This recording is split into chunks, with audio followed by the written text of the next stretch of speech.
LeBron once lived to tell the story of the rain, sweat, glory of Mike, Jackson men who fight the destination we were destined to end. Left the writing on the wall in the halls of the Nippon Khan. Others transformed, majority Decepticons. But my conception of the...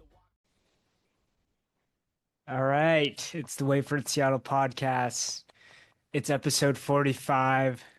We had Daniel come off the bench for us for the past 2 weeks. Brian returns triumphantly. I'm back. There was so much that happened. There's so much still happening. We're closing in on a year of doing this. There's just so many things going on through my head. Yeah. It's good to be back Yates, with you. Yeah. Wesley Yates, Michael Jordan, Brian Elsner. 2 words. I'm back. I'm back. I'll just get it out of the way right now. Just so listeners know, I was gone for a couple weeks. My dad passed away, and I will pay tribute to him later in the show. And he's got some relief, and my family is doing okay. But thank you, Daniel, for chipping in. Yeah. Yeah. So we are going to this episode will be in tribute of your dad. We got to bring it. We got to be 110%. Especially since the people I've spent the last week with, in dealing with my dad's death, my close family all listen to the podcast. So they're going to be dialed into this. So I will have to we'll have to make sure we do right. Kev, random question as we start here though. As we get into talking about all these sports and everything, I saw this tweet that I wanted to run by you. Yeah. So some fitness guru talked about how, like, if you're winded when you go upstairs, that you should basically like feel bad. And then JJ Watt, former NFL player, seemingly great human. He seems great. Yeah. He tweeted back at this person, "I've been in the best shape of my life and still gotten winded at the top of a flight of stairs. I don't know what kind of wizardry stairs have, but they are undefeated, bro." Do you agree with JJ Watt on this one? I do. Yeah, I think right? Stairs are like, I have so many thoughts on this. Okay, there are 3 unorganized thoughts, but I'll just get them across. The first thing is related to you. I remember when I was manager at Seattle Prep that you and Coach Kelly and the other coaches were starved for workouts, and one of the workouts that you all did was the stairs by Prep. Oh yeah, it's a good workout. Those are pretty undefeated for sure. Yeah. And I think I did it one time with you guys, and I felt good about myself because I was ahead of you guys. But there was lots of reasons for that. So the second thing I'm thinking of are the Culver City stairs, and this is in Culver City, California, in LA. And I'm sure there's people listening that know what those stairs are, but those stairs are also undefeated. That was one of my favorite workouts in LA.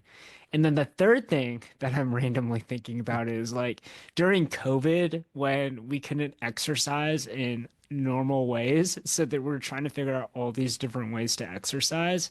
Well, I lived in an apartment, and that was like one of the people were like, this is how you get a good workout in without going to the gym or without interacting with other people. You go up flights of stairs. So those are my 3 random thoughts. Okay. I think the Culver City and the Prep stairs that are actually like a workout is not what JJ Watt's talking about. He's just talking about regular stairs, like your apartment stairs. Yeah. And there are times when you just go up some stairs at school, or, you're in a parking garage or something, and you're like, ooh. I always take the stairs if there's the stairs in the escalator. I try to do it just to make myself feel like I'm exercising. I need to get on a more regular routine. But you know what this also reminded me of is walking a golf course. I don't know how much you golf, Kev. Yeah. You a golfer? I mean, I've golfed and I've walked a golf course, and it's a long walk. Yeah. Rory McIlroy walked the golf course today, and he almost blew the Masters. Did you watch? No, but I saw him crying at the end. Because he won in a playoff. Yeah, so he's one of 2 golfers in the history of golf to win all 4 majors. And I think I have that right. Tiger Woods. Of course, Tiger Woods. Which is, I thought Jack Nicklaus would have done it, so I don't know. Maybe somebody check me on that, but Rory's reaction was good. And can I read you a Rory quote just to kick it off the show here? Okay, Rory McIlroy had not won the Masters and he almost choked. I didn't watch it. I feel like everyone says it was a great Masters, but he says at a certain point in someone's life, someone doesn't want to fall in love because they don't want to get their heart broken.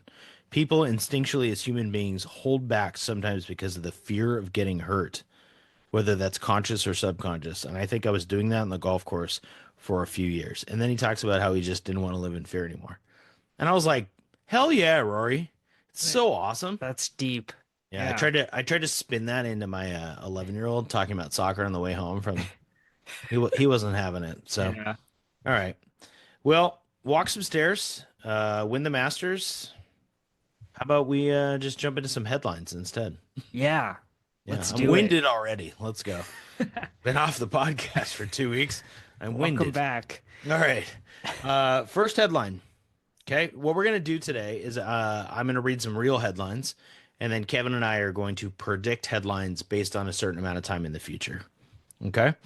So Raleigh homers for third straight game to give Mariners 3-1 win. Sweep of Rangers from ESPN.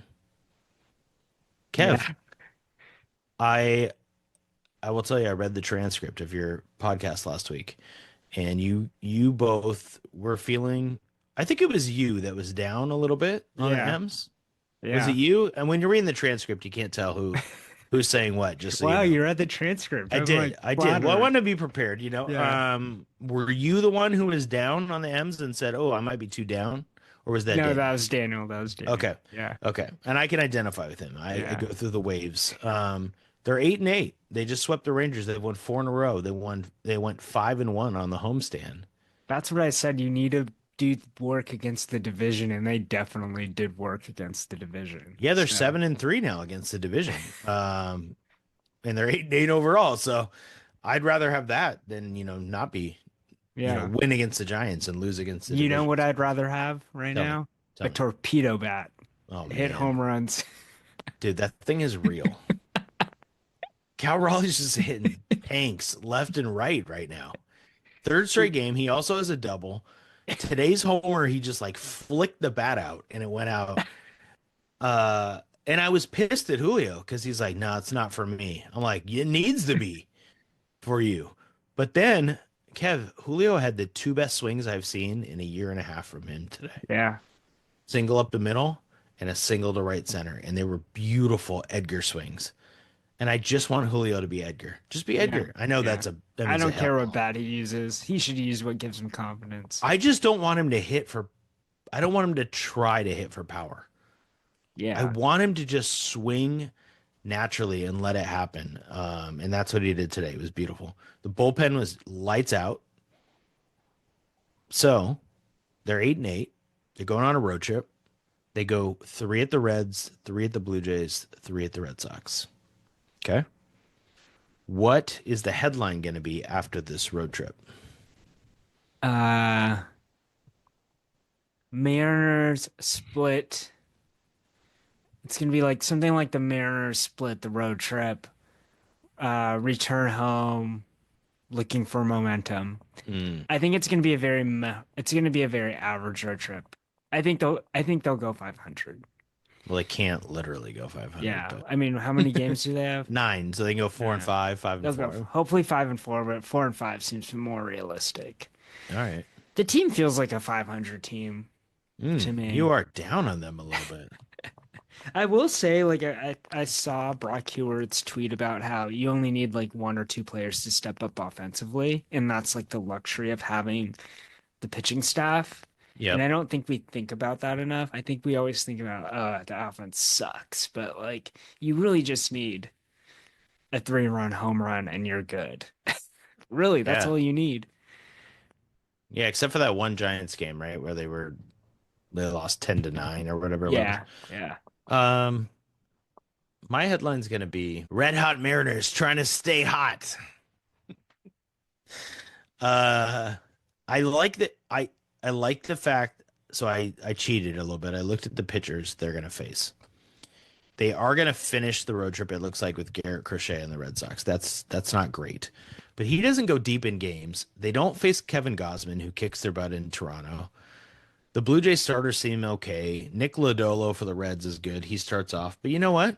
The Mariners, 2 of their wins this year came against Tarek Skubal and then Jacob deGrom. So I don't know. I don't know if it matters who they go against. They could look bad against really bad pitchers, and they could look good against good pitchers. I think they're going to, maybe they'll be at like a 6-3 road trip. So then the momentum will be there and they'll feel good. Let me give you a second Mariners headline. That's not a very good headline. It's not very exciting. Okay. Yeah. Mariners call up third base prospect Ben Williamson. Seattle Times. Very straightforward headline. So he's the number. I can't remember what number he is overall. He's in the top 100 for Baseball America. He is the Mariners' 13th prospect. I mean, the Mariners have a great farm system. Maybe Ben Williamson is not in the top 100, but he's a third baseman. What do you think the headline is going to be in 2 weeks about? If there was a headline about Ben Williamson, what would it be in 2 weeks? I think I don't know. Like they're gonna send him down. Yeah, no, I mean that's a real headline. Just be like Williamson sent down. I mean, is that what you think is going to happen? I don't know. Well, this is the exercise, Kev. Yeah, is that we're doing the exercise and we're making sports guesses. Yeah, I think he's gonna get sent down. Okay. Do you have any educated reason for this, or do you think Polanco's on fire? He's not playing third base though.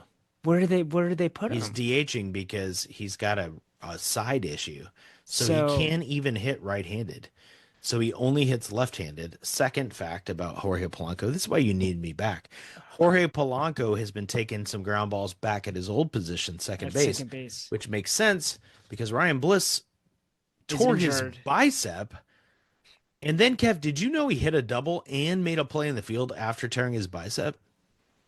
Damn. We talked about walking the stairs. We're not playing with the torn biceps. Yeah.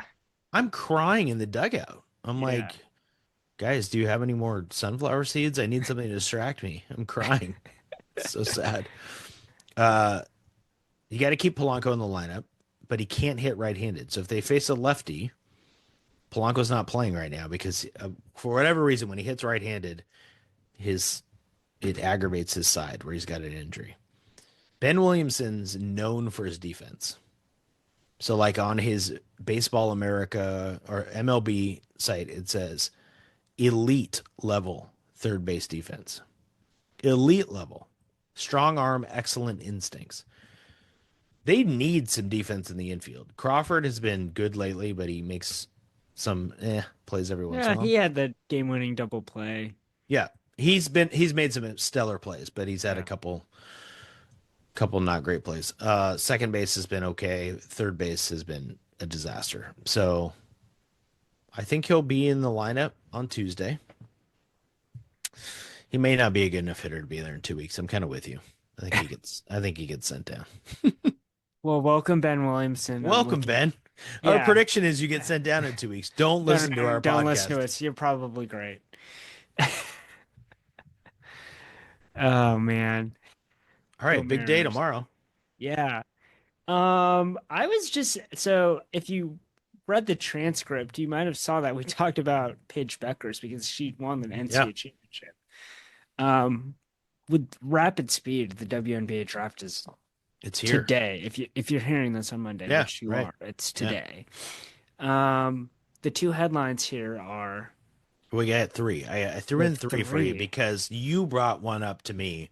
Yeah. That seems to already be maybe not going to happen, but yeah. Well, can I read all 3 to you? Is that okay? Yeah, read them. Storm expected to take Dominique Malonga with number 2 pick in WNBA draft, Seattle Times. Probably the most likely scenario. So we'll talk about that in a second. The one you sent me. How Storm could land UConn star Paige Beckers in WNBA draft. That got some clicks. They got some clicks. And I think sounds like Seattle Times also wrote that headline has already tonight. If you're listening Monday, it's probably already been debunked. She's probably going to Dallas. But related, third one, Bleacher Report, great website. WNBA teams reportedly eye draft trade for Dominique Malonga compared to Wembenyama. So there's multiple layers here. Can we start with the Paige potential? Yeah. Percent chance Paige Beckers goes to Seattle because Seattle trades up for the number 1 pick with Dallas. I don't think Dallas is trading that pick. Do you? So 1% chance?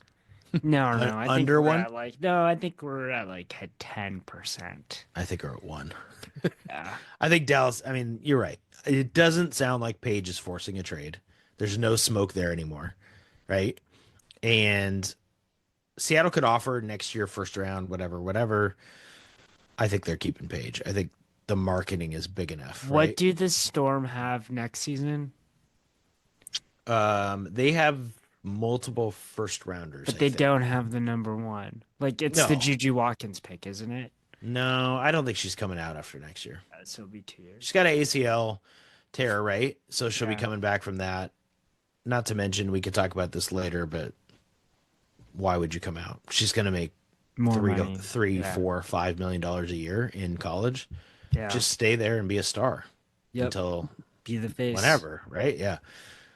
So I don't think she'll come out. Maybe Lauren Betts as the 2026 number 1 pick, UCLA, like center. I don't know. Yeah, Juju's the prize. You figure out how to get that one. Well, tell me about Malonga, the Wembenyama of the. Yeah. So some ESPN people, and I don't know if they're trying to get people to watch the draft because she's unknown, but they're starting to compare her to Wembenyama, which it's not fair. Like Wembenyama is just different. He's 7'4" and he shoots threes, but in the women's game, she's 6'6". She can dunk, and she does shoot threes and handle the ball. So that's where the comparison comes from, right?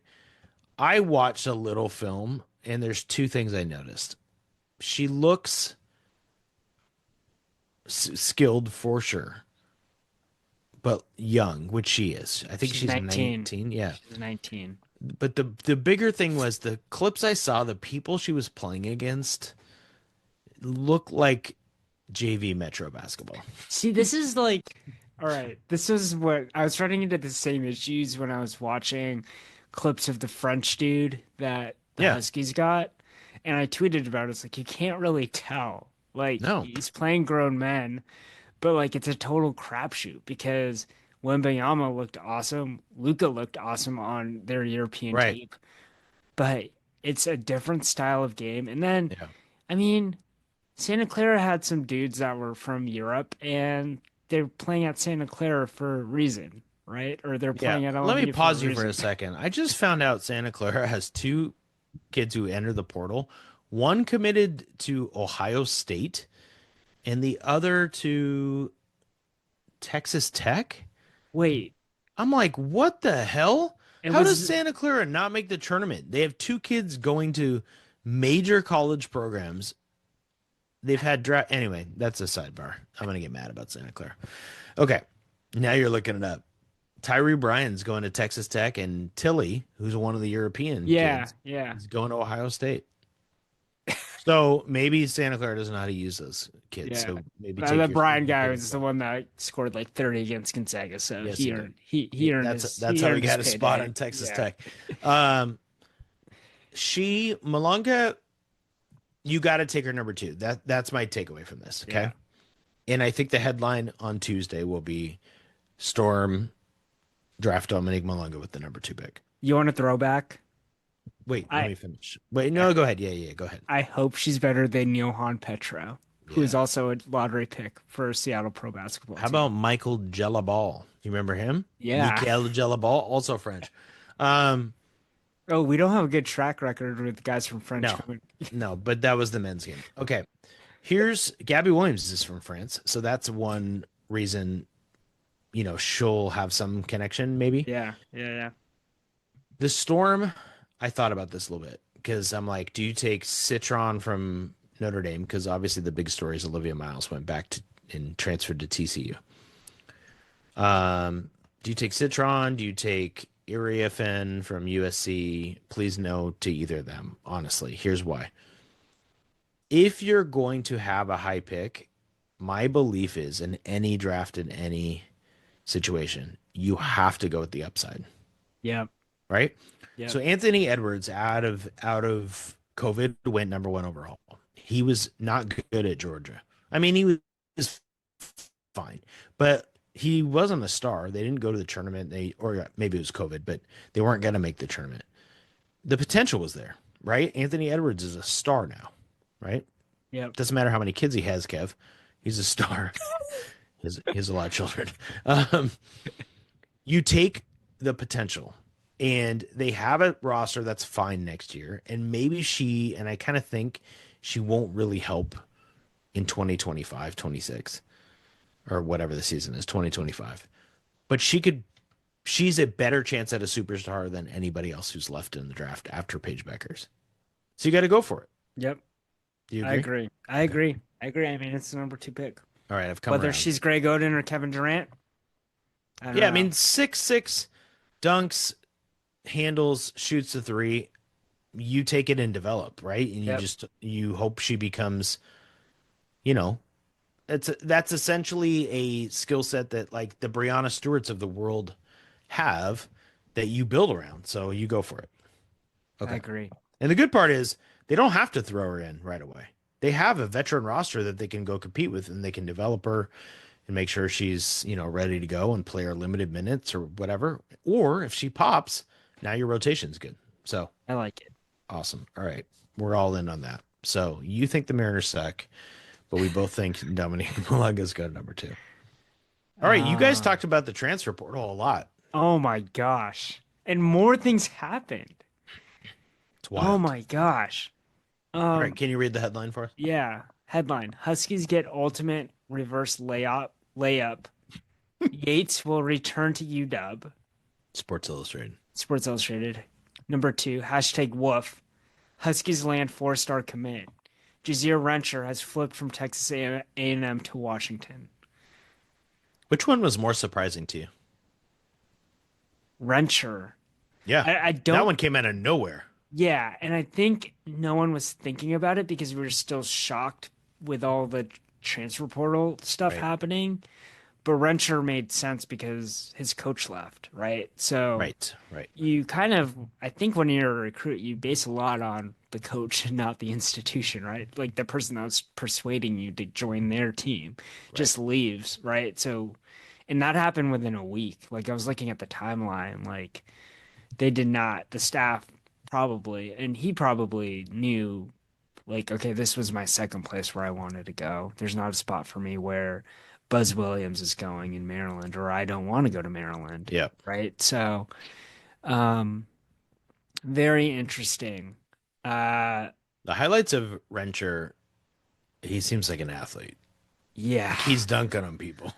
I mean, whenever you're dunking in high school, and like his dunks aren't just like, oh yeah, I am in high school and I can dunk. No, it's like, I can dunk on you. Yeah, he's throwing it down.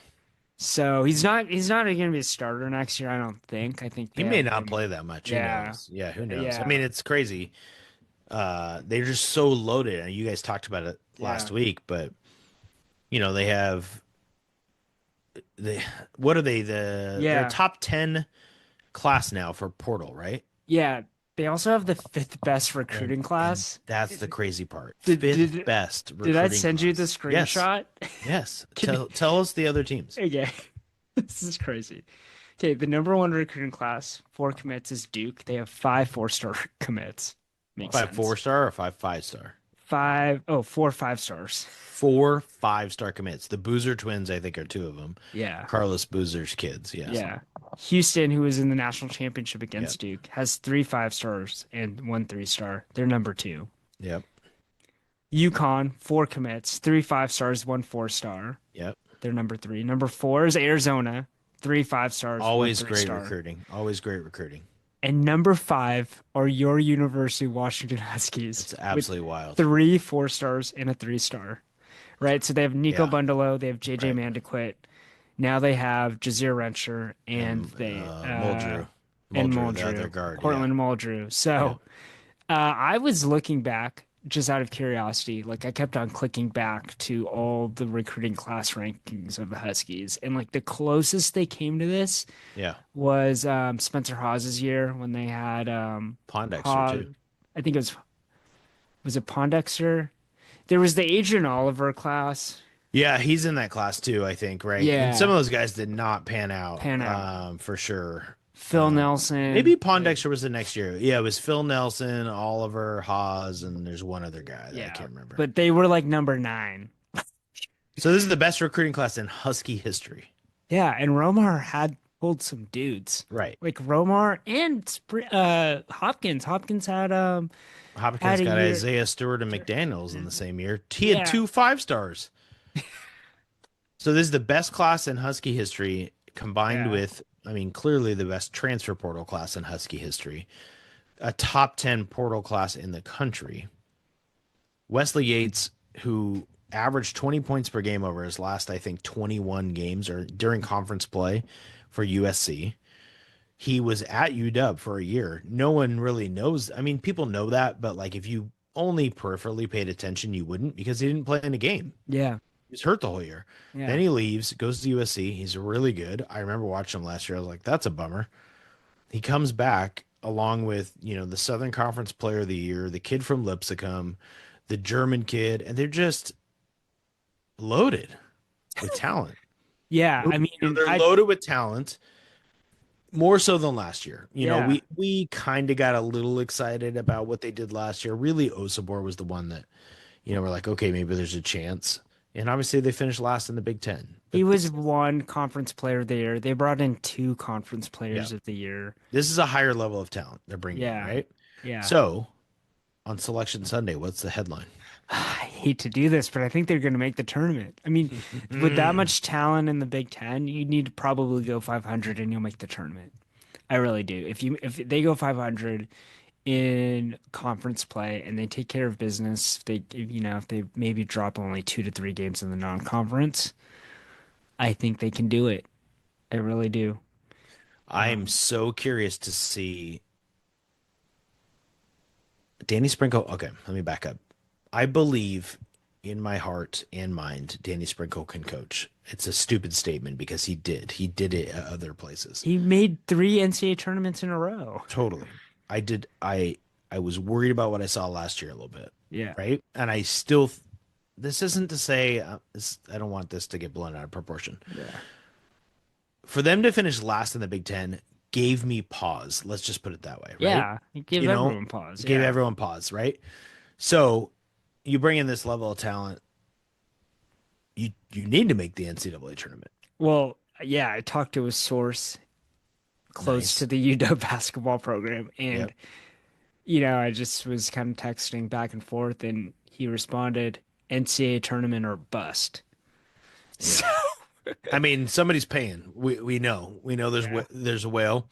You can go on Twitter and see all kinds of memes and stuff. So there are people, that's the thing about this new era, who are going to have expectations, right? Yeah. And this team will probably be together for 1 year. It's what happens at most schools now. Yeah. Right? We're not going to see, I mean, who knows where they'll be the year after. If you do well, they seem to stay a little bit more, although that's not always the case. How about this I'll use it as my transition. My headline will be Huskies earn 9 seed in the NCAA tournament. First round game against Mississippi State. I don't know. If that comes true, that's better than my Peyton Manning will throw 2 picks in the Super Bowl against the Seahawks, and the Seahawks will win, that I predicted 14 years ago, whatever it was. Okay, transition portal into the women. Yeah. 'Cause I don't think you guys talked about the women last week. No. College athletics is crazy. UCLA, number 1 seed, loses in the Final Four. Looks terrible in the game. But they lost to UConn, who won it all, who also won the championship game by 25 or 30, right, against South Carolina. UCLA has a great recruiting class every year. Every single member of their freshman recruiting class from this last year, right, who were freshmen on campus this year, entered the portal. So that was my point about the Huskies. Like, we may be excited about this class, Could they all be in the portal next year? We have no idea, right? Like Maniquit's in the portal, Bundle's in the portal. I mean, UCLA, they have a great coach and Corey Close on the women's side, and they're all in the portal. Yeah. So Huskies, somehow, they haven't lost anybody to the portal. Am I right? Yeah. It's the culture, I think. They got something going on with Tina Langley. Like, Yeah. none of those kids are. We speculated, would Hannah Steins go to the portal? And then she kind of balled out. Would Tegan Brown go to the portal? You know, whatever it is. And instead, the headline is Washington Husky women land pair of highly rated transfers. Avery Howell from USC, who is a straight El Ladine level baller. Yeah. I love her. I think she's awesome. I couldn't believe she's coming to Washington. She's a 5-star out of Idaho. She's phenomenal. She played for USC last year. Two-time Gatorade Player of the Year. Yeah. Her game is El Ladine. I would say light because she's younger, but it's El Ladine. Like, you have another El Ladine on campus now. That's awesome. Yeah. And then I can't say the person's name. Can you say the Michigan transfer name? I don't have it in front of me. Okay, hold on. I texted it to you. I will try. How about that? Okay. The second transfer they got is a 6'6", I want to say. Does that sound right to you? Oh. Yulia Grabovskaia. 6'5". Grabovskaia. Sure. Yeah. We apologize, Yulia. We will try to know your name and we will try to interview you. She's a big body they needed. We talked about this. They graduate all 3 of their bigs who played last year. One of which, McDonald, barely played. But Ike and Daniels, obviously. I don't think Yulia is going to be able to do what Daniels did.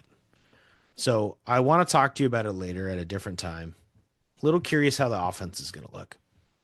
You're adding in Avery Howell, who's a baller, to other guards who already are playing. Like Sellers and they're all guards, right? And Steins is still there, and Brown and Coppinger and Briggs, they're all still there. Everybody's there. And so are they going to run just like 5-out guards? I was like, go small, go fast. Right. I think that's the way you go small, go fast. Right. And you spread the ball around.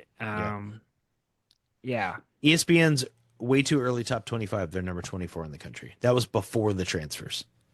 Oh, they'll bump up a little bit. So, next Selection Sunday, what's the headline? Oh, they're making the tournament again. That's the headline? Yeah. You're a bad headline writer. Wow. Huskies return to NCAA tournament, hopeful for deeper run. There you go. There's a headline. Yeah. Sounds boring though. I put it in Chat GPT and asked it to make it more exciting. Huskies win Big Ten tournament, poised for big run after number 1 seed. No, I'm just kidding. I'm kidding. That's too strong. Yeah, they're gonna make the tournament again. So my headline would be Huskies nab number 6 seed. Yeah. Poised for tournament run. Yeah, like similar to yours. 6 seed seems high, but I don't know. Even if they didn't get the transfers and they returned everybody, well, they needed a big. They probably still need one more big. Hopefully they get one. They seem like they should be in the top 6, 7 of the Big Ten.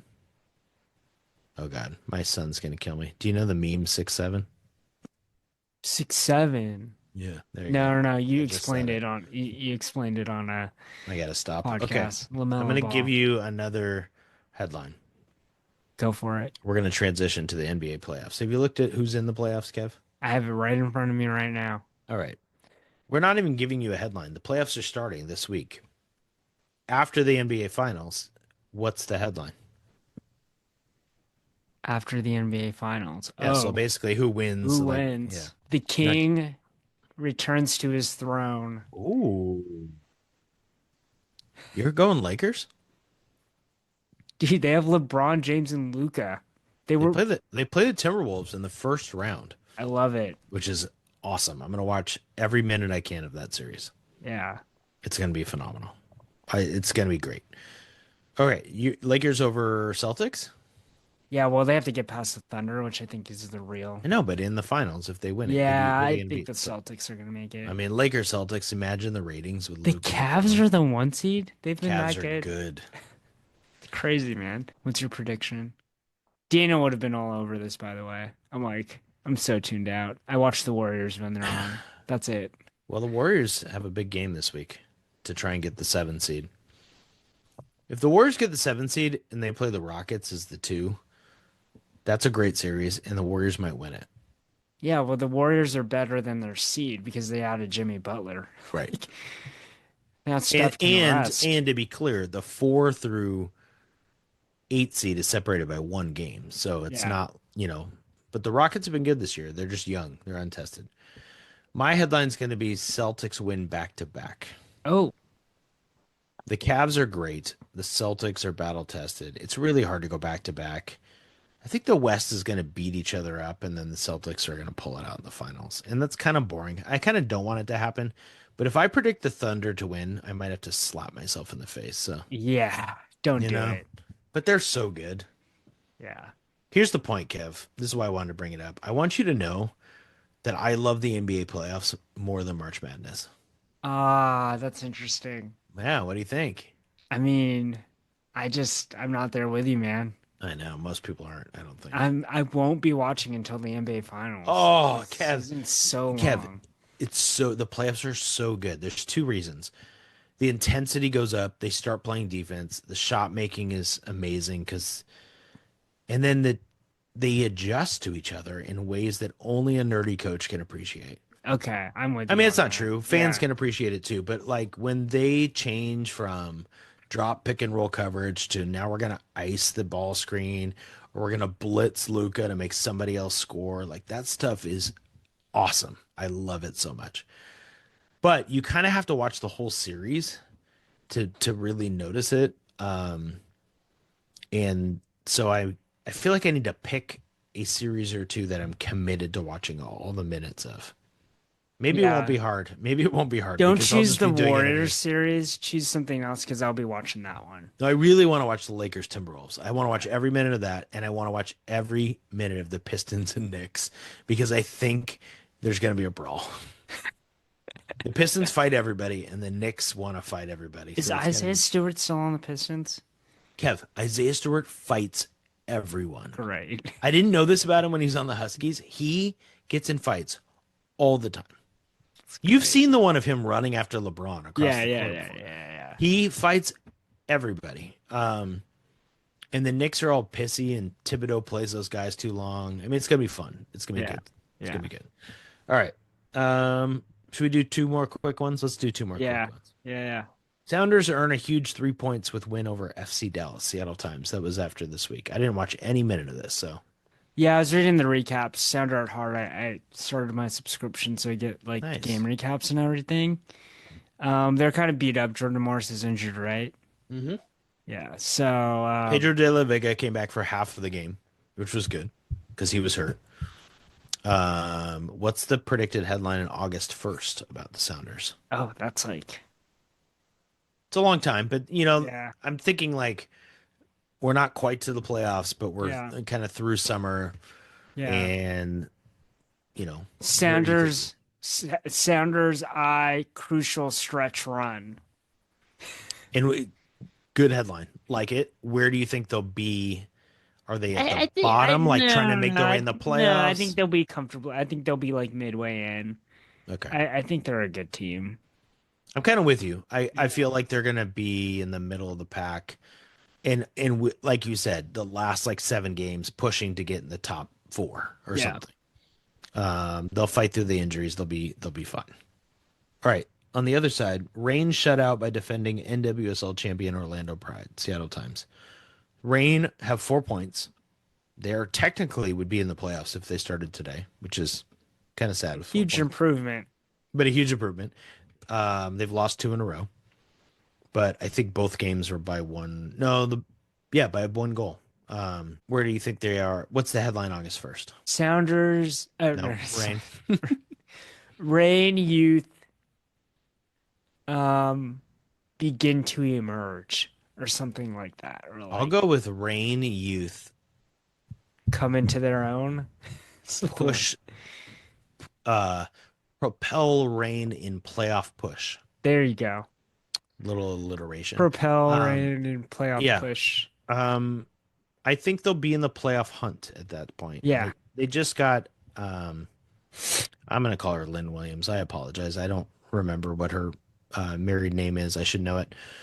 But Lynn just played for the first time this week. And she's the big offseason acquisition. So Lynn Biendolo. there you go. Biendello. Biendello. Yeah. Well, you made it worse. So good job, Kev. Kev, if you're looking at it, you should be able to pronounce it without. Oh yeah. She's from Fresno, I forgot. Oh, Kristen's gonna love this. Okay. Christine always loves everything about me making fun of you, so it's great. All right. I think that's all the headlines. Do you have any headlines that you were secretly stashing? No. There is gonna be a headline in like 7 episodes. Wait for it, Seattle podcast. Yeah, celebrates baby. 1-year anniversary. Oh my God, I can't believe it. We're on episode 45. There's not even have any you ever 45s done in Seattle sports history. This is amazing. Yeah. Have I ever done anything 45 straight weeks? Is that what you're gonna ask me? Yeah. Nothing that's worth anything other than lived. Eaten? I don't know. Yeah, 45 straight weeks of nothing as good as You've this. probably worn the same polo shirt 45 weeks in a row. No, not even that. Wow. The school year doesn't last that long. Yeah, you're right, because in summer I'm not rocking that polo. Yeah. T-shirts only in the summer, Kev. Yeah, all right, should we move to our top 5? Yeah, let's go to top 5. Yeah. All right. Wait, can we preface with my favorite memory of your father? Sure. Yeah, and it's sports related. I spent a lot of time on at basketball games with your father. And that's how I got to know him.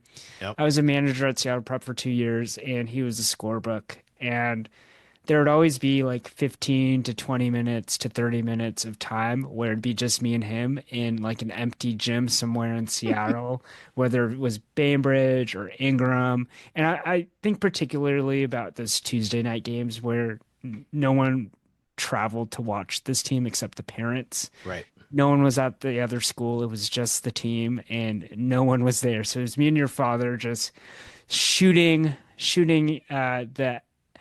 Can I say it on the air?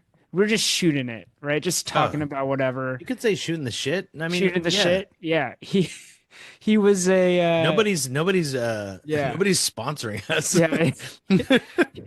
He had very strong opinions on the basketball team and their performance. Never positive. Oh wow. Always really hard on the coaches. Just it's not one memory, it's just a collection of memories, and it was always great to be back on campus, and it was always mostly at a basketball game, and he was doing the scorebook, whether it was at one of your games when you were the girls coach or the men's games or the boys, and it'd always be a good big hug.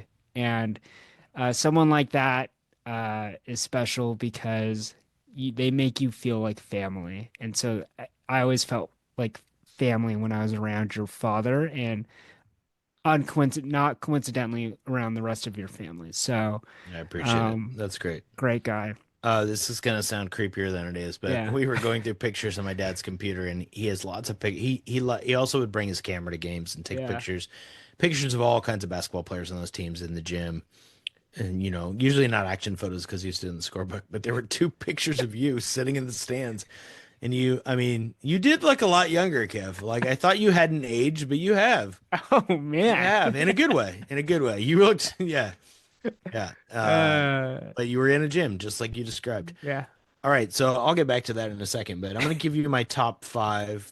This is not all encompassing. I couldn't think of all the things, but I just thought of, like, my dad took me to a lot of games, right? That's how we grew up. My mom didn't take me to games. That wasn't what she did. My mom was a teacher. My mom was the disciplinarian. My mom made sure we did our homework. My mom, and we talk about it all the time. I'm very close to my mom. She's awesome. My sister and I are very close to her.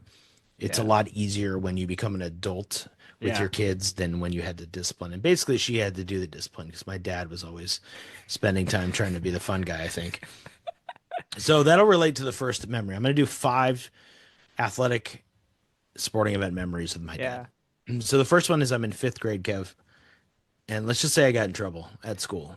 I might have started a small fire at the school. So I get sent to the principal's office and I'm in pretty big trouble. And I go home. My mom's a teacher at the school, so that's not helpful, right? And I'm really in trouble. Wait, what's the school? Can you share? Yeah, it was at Villa Academy. Oh yeah, Villa, yeah. My mom taught there she was there for 40 years. Yep. And she told me actually this week she called. So my dad had tickets to the Sonics, and I guess they were pretty good seats. And I just remember him coming to my room, and I just thought I was grounded forever. And he's like, "Well, I know, you didn't do a great thing today, but we do have Sonics tickets." And my mom actually told the story with a little bit more context this week. Yeah. I guess she called the principal, who she was close with as a teacher at the school. His name is Jim McAuliffe. And she said, "Jim, I don't know what to do. We got these really nice seats. Like, should I tell him he can't go? Should I let him go?" And I guess the principal, who, he would never say this to me because I was in trouble. But he's like, "Just let him go to the game, Jody," to my mom. So, but my dad got to be the one, of course, who shared the good news. And yeah, we went. I think it was Sonics Bucks, I want to say. I could probably figure out the date and what happened in that game at some point. But yeah, it was awesome. We got to go to the Sonics game. I feel like that was kind of my dad. Is like I'd get in trouble and he'd be like, "But we got tickets to something." So I'm not in trouble. Why don't we? Me? Yeah, why would I be punished for this great game we get to go to? So that's one. Okay, the second one. I'd forgotten this. This is more of a season. We got season tickets to the Seahawks one year.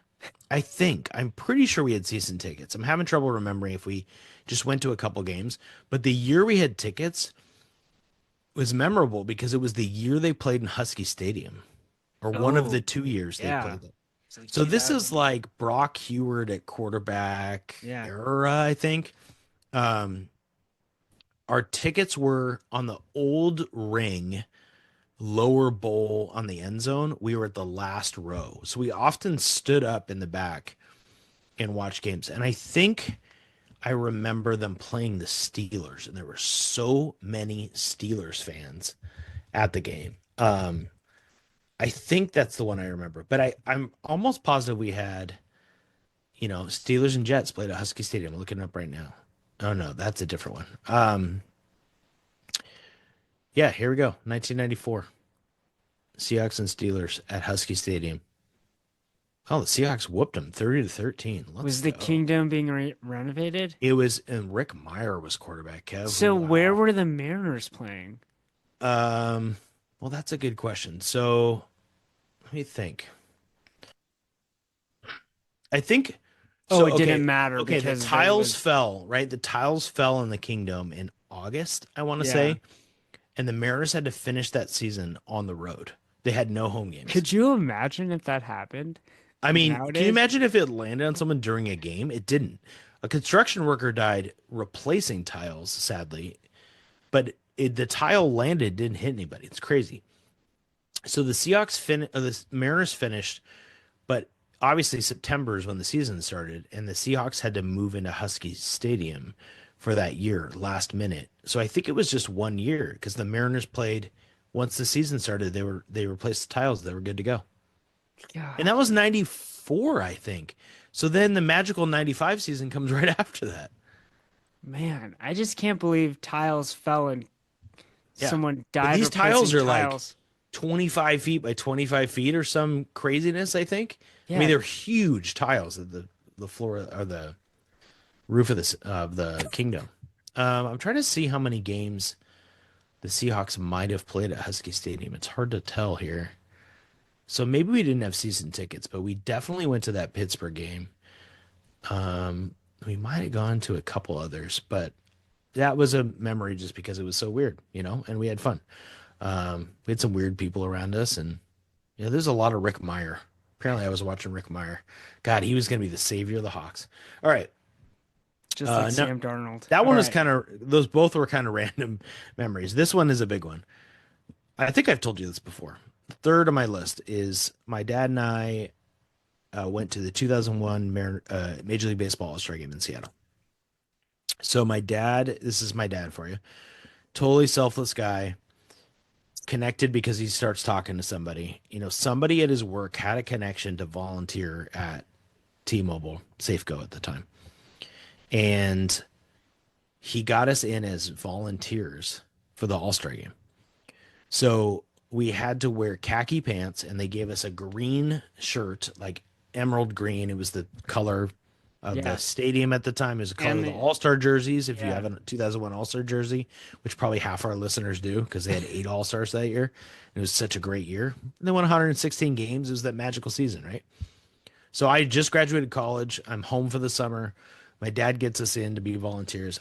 We didn't know what we were doing. We had to go train. We go to train, and we found out our job is to hold a Cuban flag on the field. So they were honoring greats of the game as their pregame. And so we go out, and they tell us, under no circumstances can you touch the infield dirt. Do not put foot on it. You will get kicked out. We're like, okay. So we're in the left field, shallow left field is where our spot is. And there's probably 20 of us holding the Cuban flag. It's a pretty big flag. And they tell us when they announce Tony Perez, who played for the Cincinnati Reds, when they announce his name, you ripple the Cuban flag. Okay? Because he was from Cuba. And I was like, well, this is going to be really cool. So we go to the All-Star Game to do it.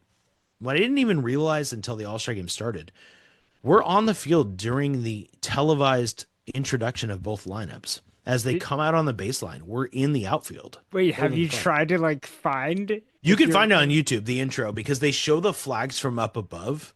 So you can see that was us holding the Cuban flag. But we can't see you. There's no zoom in, right? Yeah. But Randy Johnson started the game for the Diamondbacks, pitching to Pudge Rodriguez, who must have been on the Marlins. And they walked in maybe 10 feet from us out of the outfield to go in to pitch. The whole announcement on the intro, we're out in the outfield. And then we got to the rule was we could just go anywhere and watch the game, but we didn't have seats. So we're done. And my dad, God love him, is sprinting with me. Cause I'm like, Dad, I don't want to miss any of this game. Ichiro was leading off. And we got up to the concourse and saw Ichiro I think he got an infield hit against Randy Johnson in that game to start off. And then we ended up watching center field under the scoreboard. If you can imagine this, there's a standing area behind those seats. We just stood up there the whole game. We watched Cal Ripken hit his home run. He was the MVP. And that's 2001 amazing. All-Star Game. We were on the field for the intros, and we watched it from the stadium. Did you ever feel any way about you waving a communist flag? Have I told you before that my when I wrote, this is embarrassing to say, this will answer your question. When I applied to Santa Clara University. Oh yeah, you told me this.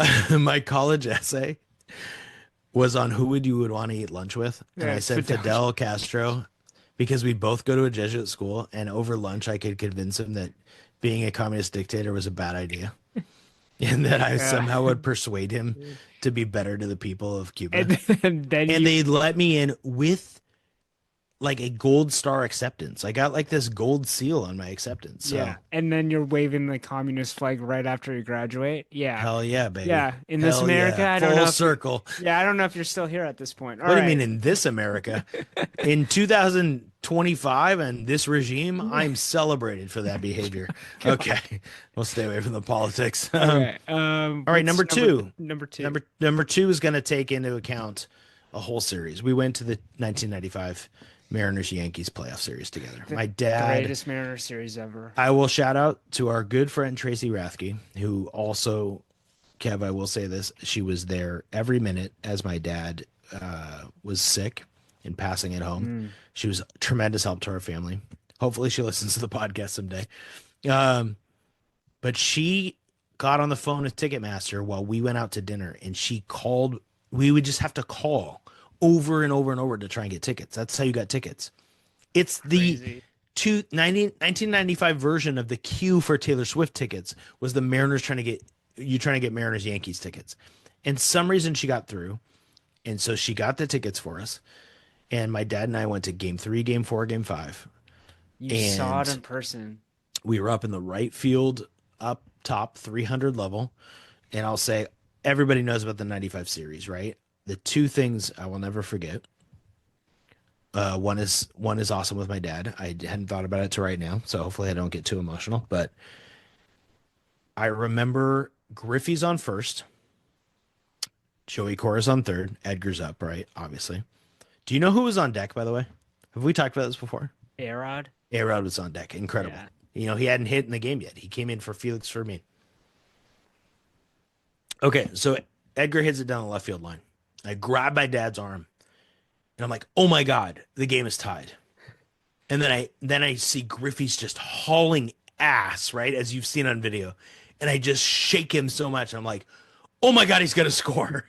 And he scored. And then we just lost our minds. And I'm gonna exaggerate this. I don't really remember how long it was. It felt like we stayed for an hour and a half after the game. Yeah. And the whole stadium stayed. Yeah. Right. And we waited for the team to come out, and we were just cheering and cheering and cheering. And the funny part is, the guy in front of us was cheering, and he threw his shoulder out as he pumped his fist. And he's just like, "Oh my God." My dad and I are like, "Are you okay? Are you okay?" He's like, "I'll be okay. This is awesome." And then we just be like, "Ah!" And then every 5 minutes we're like, "Are you all right?" That guy. I wish I knew. I wish I knew where he was and where he is. Maybe he's listening. He's like, "That was me." So, was that the best sporting event you've ever been to? Yeah, that's number one. That's number one by far. Yeah. I went to the Seahawks Panthers NFC Championship game with my best man at my wedding, Lewis, and I will tell a great story about Lewis someday, but I won't embarrass him on the air right now about that one, and it's not about my dad. So, yeah. Number one for me comes full circle to you. My dad spent 24 years doing the scorebook for me or video coaching basketball. He was there for my first varsity win as a boys coach when I filled in for Coach Kelly. He was there for my first girls win. He was there for the Metro Championship. He was there for my last win and lost as girls coach. Good man Matt Barmore says coincidence is an alias for God. Yeah. I stopped coaching for whatever reason after last year. There's no way my dad could have kept score this year with his health. Why did that happen that way? I don't know. It just happens sometimes, Kev. So that's number one. I mean, that, it's kind of cheating, but it's the collection of all that. So, yeah. Thanks for letting me talk about my dad. Dude, anytime. Yeah. Anytime. Well, I hope he's listening because that was great. And it's great to have you back. And it's fun to be back, talk about Seattle sports again. It's what we're meant to do, man. That's right. It's what we're meant to do. We've did 45 weeks now. Yeah, I can't wait for episode 46, otherwise known as the can't tell you. I don't know who number 46 was in Seattle sports history. We're getting into weirder numbers, but hopefully we get to the hundreds where we can't even say who it is because we'll be there. So next week. Well, that's Brian. This is Kevin. Thank you for joining us, and we'll see you next week.